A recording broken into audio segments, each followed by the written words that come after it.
It's come to my attention that the video I had prepared for today is unpostable, and for that reason, I'm gonna be giving you guys something even better, a greater gift, one might say. Um,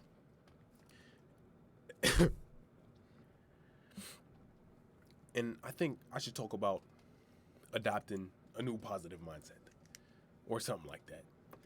You see, oftentimes in life, we fail to properly adopt our new mindsets and motivations into our daily life. And this is nothing but a fault of ourselves. For it is once we come to the realization that we are almost being pulled by something beyond our control that we relinquish our own. You know? It's like we feel like we're so powerful in the moment, able to change our perspective and change how we interact with the world. And one little thing shows up and we switch our whole narrative. Now, I can't really say this is our fault because I'm definitely a victim of it too, or maybe the aggressor.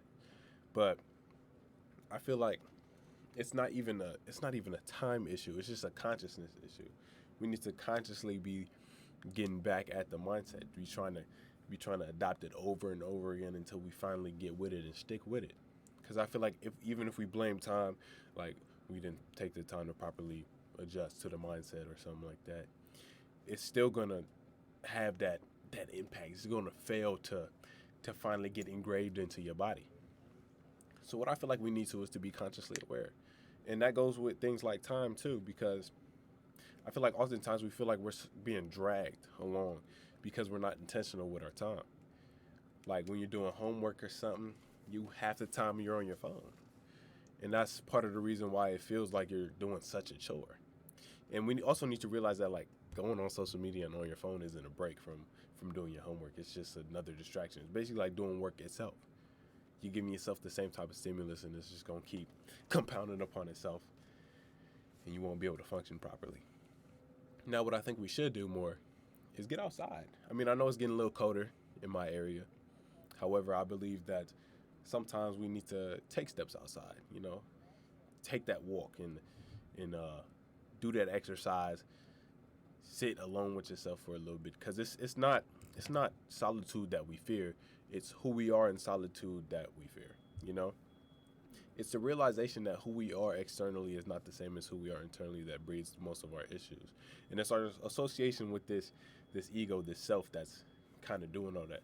And I think ego is a necessary something. We all need that in order to exist in this world. We need that in order to interact with the things around us and the people. So who's to say that we need to get rid of our ego? That's like getting rid of your whole identity. And now, some people do have like ego deaths and stuff like that. They lose their sense of self. And of course, like you can respect that. That's part of the healing journey. But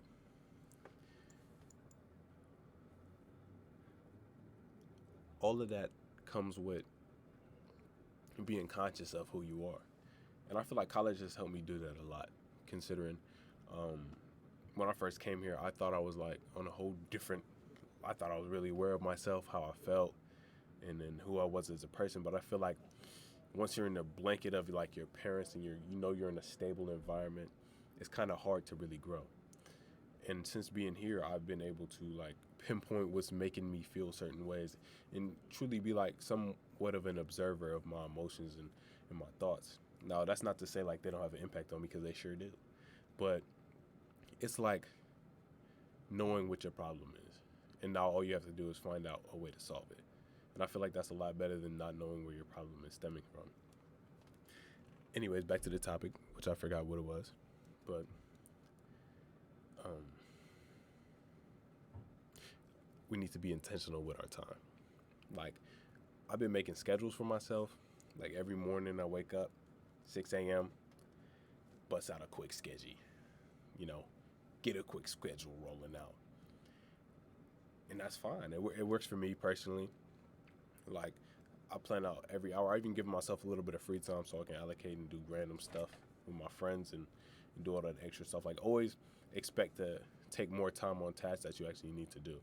Like, expect your math homework to be like a little bit more, you know, than what it is. And With things like your own passions, I feel like we also need to take time to really indulge in that. Cause like as college students, I feel like we too often get not bogged down in our schoolwork, because that's definitely why we're here. But I feel like we often neglect all the free time we have. It's like we get caught up in so much of these events, and we're so used to like being at home and having that free time filled up with our phone and other stimulants, that we fail to realize how much potential we truly have. And we really need to take the time to, like, start doing stuff that's not uh, direct stimulus, because I feel like that messes us up too, because we have like a short term idea of like validation. Like we look on our phones for like 30 seconds, watch TikTok, and we see that like whatever's on the screen is gonna satisfy us for that amount of time.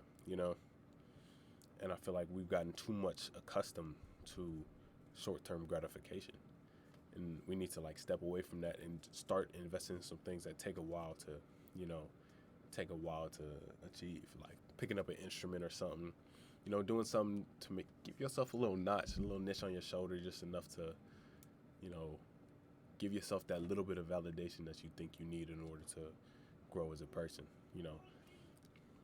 because this environment it definitely can be stressful, you know, but I feel like that sort of stress is somewhat necessary, because comfort brings no change. And like my friend Jaden said in the last video I posted, something that really stuck out to me was how he said it's not really a comfortability issue, it's a vulnerability issue. And he said that like it's the choice we make to be vulnerable to the circumstances that allow us to be comfortable. It's allowing ourselves to be ourselves in the situation, you know, rather than expecting the situation to somewhat appeal to ourselves, even though we're not being holistically, genuinely ourselves. And I know it's kind of difficult to put yourself out there, because it's, kind of nerve wracking to have this kind of identity and have somebody able to put their own connotations and limitations on who you think you are as a person. And what I really think is you really shouldn't listen to nobody but yourself. And in some cases, you shouldn't even listen to yourself. I feel like we overthink too much as a generation. And this overthought stems from these vague descriptions of what we think might happen, or looking too much into things that have happened. And we need to realize that we can't change the past, and we can't prepare for a better future if we're focused on such negativity from the past. We're preparing for a better past in that sense. We need to realize we gotta loop it back around. We need to prepare ourselves for a better now. Be in the present moment. Stop worrying about um, things that don't serve you. I mean, you can worry about that math test. You can worry about these things that you need to do, need to get done. Like if I need to study, I'll be worried about it. That's okay. But it's stuff that lingers on in your mind that it has no grounds in real fact. It's just some subjective random nonsense that you've muddled up in your head in order to do something. Because in a time of peace, a militant man will attack himself.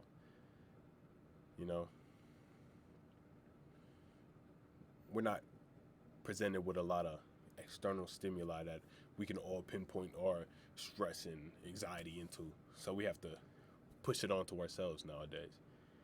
And I don't know if that's necessarily a bad thing, because I feel like our character development is a lot better, but it also may come too soon for some people. Because I've spoken to many people at this school, and they've talked about how they feel like they've needed to grow up too fast, or they need to mature faster than they thought because of the circumstances as which they were brought up, because they were introduced early to these feelings that they shouldn't have necessarily been feeling. Like, why is it in elementary school should you be stressed? Why should you be stressed? In and of itself, it is okay. But I feel like once you're introduced to something so early at an early age, then everything else is going to seem like more and more stressful. It's going to build upon itself. And I feel like people would, like, even, like, I feel like you can go one or two ways. Like, if you have, like, a dramatically stressful event, either that's just going to be your line. Everything below it, you're not going to care about. And everything above it, you're going to react like it's crazy. Or you're going to treat everything as if it's the most stressful experience of your life. And I feel like We need to really be in our bodies, you know. Stop relying on our mind to dictate how we interact with the world. Now, I don't want to waste too much more of your time. But I hope you enjoyed this random spout of general advice. If you enjoyed that episode, tune into the next.